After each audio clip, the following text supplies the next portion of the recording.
Leyes que debemos cambiar para alcanzar el feminismo, o en este caso, el masculinismo. Recuerda, son exactamente lo mismo, el feminismo que el masculinismo. Es simplemente la búsqueda de alcanzar los mismos derechos, obligaciones y quizás oportunidades entre los sexos. Entonces, feminismo y masculinismo es lo mismo.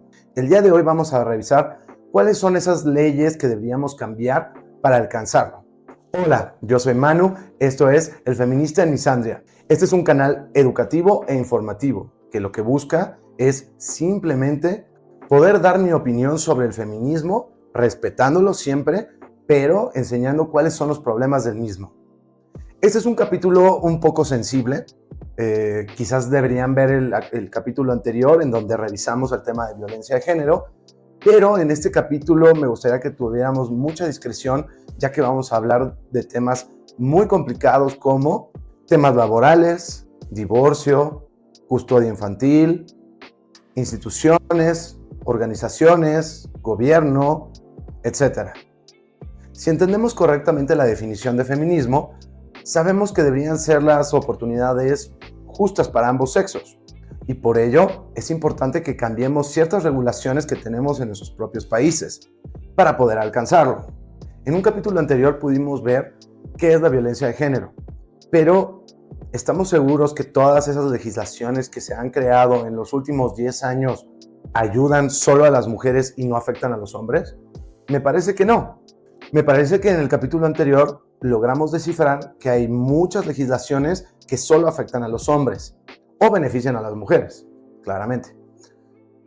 Por ello, en este capítulo no pienso meterme mucho en el tema, solo recordarles que hay varias legislaciones que solo atacan al hombre. Por ejemplo, las legislaciones que tengan que ver con el tema de vicario, es decir, utilizar un tercero para sacar algún provecho. Solo para cerrar en el tema de violencia, lo que quiero decir es que sí existen muchas leyes que tenemos que eliminar por completo, que solo hacen referencia a las mujeres como las víctimas y a los hombres como victimarios. Ante la ley, hombres y mujeres tenemos que ser iguales. Entonces deberíamos eliminar por completo cualquier ley que hable de género. Punto. ¿Algo pasó? No importa quién sea el victimario, se tiene que aplicar la ley. Punto. Ahora bien, como masculinistas, la verdad es que el tema de paternidad y divorcio creo que es una de las partes más afectadas hacia los hombres por parte del feminismo. Seguramente cualquier hombre que haya tenido que pasar por un divorcio y la custodia de los hijos nos podrá dar la razón. En otros capítulos he mencionado mucho el tema de que hay una crisis gravísima de divorcios. Y en estas, el 80% de las ocasiones son iniciados por una mujer. ¿Por qué? Porque existen leyes que así lo permiten.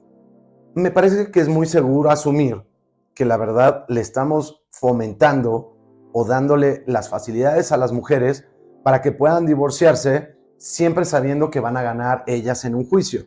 Es decir, normalmente cuando hay un juicio y hay hijos de por medio, desafortunadamente siempre son los hijos los que salen lastimados o heridos o afectados en este tipo de decisiones. ¿Pero por qué? Porque en el momento de un divorcio, usualmente la madre siempre va a ser la que tenga la custodia de los hijos. Es decir, a nivel internacional, en el mundo occidental, evidentemente, es la madre la cual va a tener en más del 90% de las ocasiones la custodia de los mismos. Entonces, claramente hay algo que hacer ahí. ¿No les parece que si quisiéramos vivir en una verdadera masculinismo o feminismo, deberíamos tener números de 50% lo tienen hombres y 50% lo tienen las mujeres? O esta idea de la custodia compartida que fuera real, que fuera 50% del tiempo y 50% del tiempo. La otra parte es la parte económica, claramente. ¿Sabían ustedes que la gran mayoría de las ocasiones, y en algunos lugares arriba del 95% de las ocasiones, es el hombre el que tiene que darle la pensión alimenticia tanto al hijo como a la expareja? Es el hombre. Claramente estamos viviendo un matriarcado en donde las mujeres pueden divorciarse y se van a quedar con los hijos y van a recibir una pensión alimenticia. Entonces, por supuesto que se van a divorciar por cualquier razón. Si realmente esto fuera un feminismo, estaríamos viendo cifras, olvídense de lo que sintamos, deberíamos ver cifras en donde la mitad de los hombres tienen custodia de los hijos y 50% la tienen las mujeres. Asimismo, en un capítulo anterior estuvimos platicando que siempre va a estar mejor un hijo en compañía de un padre soltero que en una madre soltera. Ya solo para cerrar el tema de paternidad y divorcio, aunque quitáramos el tema económico que tanto pelean las mujeres, la verdad es que es muy injusto. Y no sé si ustedes lo sepan, pero estamos en una crisis global de personas que se quitan la vida como hombres, en donde es arriba del 75% de las ocasiones el hombre la víctima. Es un tema muy grave y muy triste. Si a eso le agregamos que más de 3/4 partes, y en lugares como en Latinoamérica es arriba del 90% de las ocasiones, el hombre el que está en estado de situación de calle, ¿sabías tú que en gran medida de estos problemas, es decir, quitarse la vida o situación de calle, se derivan después de un divorcio? Claro, le quitan absolutamente todo lo que tiene esa persona, todo por lo que trabajó años y años y años, y aparte le quitan a los hijos, y aparte le pueden dañar su dignidad, le pueden meter una acusación falsa. Bueno, hablando de acusaciones falsas, ese es un tema también gravísimo. ¿Por qué? Porque hoy en día no hay ninguna cifra oficial, pero podemos llegar a la conclusión que arriba del 80, 85, 90% de las ocasiones son acusaciones falsas. Es más, en redes sociales he visto maestros de derecho explicarle a sus alumnos que si están en una situación, en una corte familiar, lo más fácil para una mujer es decir, me siento con miedo. Y ya con eso te quitaron a los hijos, tú vas al bote y se acabó. Ya ganaste el juicio. Ahora, en el tema laboral, por supuesto que hay muchísima misandria en este tema. Para empezar, ¿te has dado cuenta que es muy machista dentro de el feminismo o el feminismo mal entendido la idea de las cuotas de género? Y hoy en día ya no es solo un tema de la industria privada, que para empezar, en la industria privada, pues cada quien debería tener derecho a contratar a quien quiera, pero no, los obligan a tener cierto número de mujeres. Pero también hoy en día ya lo estamos viendo a nivel político e incluso gubernamental, en donde tenemos que darle cierto número de plazas forzosamente a una mujer. ¿Pero por qué digo que es machista? Bueno, recuerden que el machismo es la ideología de pensar que una mujer es inferior a un hombre. Entonces, al estar asegurándole plazas a una mujer, claramente el feminismo cree que las mujeres son inferiores a los hombres. A ver, llevo más de 20 años trabajando en la industria privada. Conozco cientos de mujeres que son muy exitosas, muy buenas en su trabajo, que no necesitan una cuota de género. Es más, al momento de decidir a quién promocionar, esas personas, solo por su trabajo y sus resultados, lo lograrían. Entonces, ¿por qué hay cuotas de género? La verdad es que el feminismo lo que nos indicaba es debemos respetar a la mujer por su intelecto, sus valores, y no verla como un objeto sexual o un objeto de pertenencia. Entonces, ¿por qué hay cuotas de género? Es completamente machista. Inclusive, quizás no es laboral, pero ¿sabían ustedes que en el mundo occidental la gran mayoría de las becas siempre van para una minoría y las mujeres no son minoría? En muchos lados del mundo o son más que los hombres o son el mismo número. A nivel global son un poquito más, si no es que lo mismo que los hombres, el número de personas. Entonces, ¿por qué hay más becas en universidades para mujeres que para hombres? ¿También será una cuota de género? Asimismo, en el tema laboral, seamos muy honestos, ninguna mujer, e incluso hay estudios que lo dicen, ninguna mujer quiere que su superior sea una mujer. Siempre quieren que sea un hombre.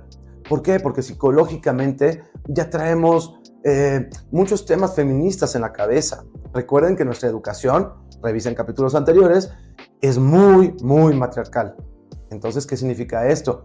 Que las mujeres pueden sacar cierto provecho al tener un hombre jefe, como cual, bueno, explotar su sexualidad o decir que tienen algún problema o tener más flexibilidad de tiempo por ser madres. ¿Sabían ustedes que a nivel internacional las mujeres tienen 3 veces más tiempos medios o tiempos compartidos o medios tiempos, depende de cómo le llamen en su país, que los hombres? Y usualmente al mismo sueldo que un hombre que trabaja las 8 horas. Me parece muy curioso. ¿Por qué será esto? ¿Por qué? Porque tenemos que darle más prioridad a una mujer ya que es una madre. Pero, ¿por qué es esto? Bueno, nuevamente, en el punto legal de divorcios, pues es claramente que ellas casi siempre son las que tienen a los hijos. Ahora, vamos a hablar del tema de instituciones, el tema de algunas agencias gubernamentales e incluso dependencias como derechos humanos. ¿Qué es lo que pasa con estas instituciones? Pero antes, recuerda que ya está mi nuevo libro, El hombre feminista en un mundo misándrico. Lo puedes encontrar en Amazon y en mi perfil viene el link que te va a llevar directamente a la tienda de tu país. Búscalo, chécalo. Todas estas agencias gubernamentales o instituciones claramente son misándricas. Están hablando de un matriarcado. ¿Por qué? Porque son instituciones que con dinero público, es decir, de todos nuestros impuestos, que solo cuidan a la mujer o tratan de atacar directamente al hombre. Un claro ejemplo de esto es derechos humanos. ¿Sabías tú que hay derechos humanos solo de mujeres? ¿O se han dado cuenta que en todas estas instituciones que son de igualdad o de minorías o demás, siempre las personas o los cargos de poder son una mujer? Entonces, ¿que un hombre no puede hablar de igualdad? ¿Es incorrecto? ¿Siempre tiene que ser una mujer y de preferencia de minoría? Por otro lado, como hombre, anteriormente había, vamos a llamarle espacios, lugares, zonas protegidas, tanto para mujeres como para hombres. Y estaba bien, eran espacios en donde se podía apreciar ese sentido de unión con tu propio género, eran espacios en donde podías ser masculino o femenina, pero hoy en día el feminismo ha logrado tumbar todo eso. Hoy en día, si no es ilegal en tu país, al menos socialmente es incorrecto y ya no existen espacios que solo sean de hombres. ¿A qué me refiero? A que no puede haber una institución, especialmente si tiene dinero gubernamental, que solo sea de hombres. Forzosamente tiene que ser mixto. Pero sí se vale que haya instituciones para la mujer, beneficios para la mujer, organizaciones privadas para la mujer, en donde no acepten hombres. O si los aceptan es solo para recaudar fondos, pero en realidad no los toman en cuenta. Entonces, está bien tener instituciones para mujeres o espacios para mujeres, pero está mal tener instituciones o espacios para hombres. Claramente, eso es misándrico. Claramente, eso es matriarcado. Lo que te debería preocupar de las instituciones no es tanto si solo son espacios para mujeres o para hombres, que para hombres no existen. Debería ser el tema de que se están pagando y que se están utilizando con recursos públicos, es decir, del impuesto de todos. Entonces, que activamente estén atacando a los hombres con tu propio dinero es muy grave. Entonces, solo para cerrar el capítulo, ¿cuáles son aquellas legislaciones que debemos cambiar para alcanzar el feminismo? Bueno, para empezar, todas aquellas que hablen de algún tipo de género. Como ustedes saben, no existe ni una sola ley en ningún país del mundo occidental en donde se discrimine solo a la mujer. No existe. No hay alguna ley que solo castiga a las mujeres. Entonces, por ende, no debería haber ni una sola ley que castigue solo a los hombres. Es más, ni siquiera deberíamos tocar el tema de sexo o género. Punto, se acabó. Por otro lado, tratar de igualar los divorcios, es decir, ¿sabes qué? En el momento de un divorcio, cada quien se va con lo que metió durante el matrimonio.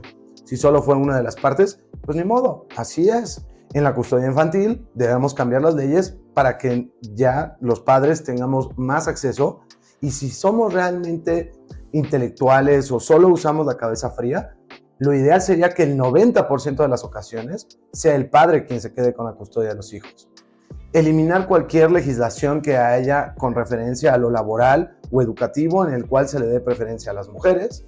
Tratar de regular que las mujeres no puedan tener beneficios laboralmente hablando con su sexualidad. Y por último, en mi opinión, simplemente eliminar y deshacernos de cualquier institución de la mujer o de la igualdad o de la equidad o de lo que ustedes quieran. No deberían existir. Punto. Si te has quedado hasta este momento, muchas gracias. Yo soy Manu, el feminista en Misandria. Nos vemos en el próximo capítulo.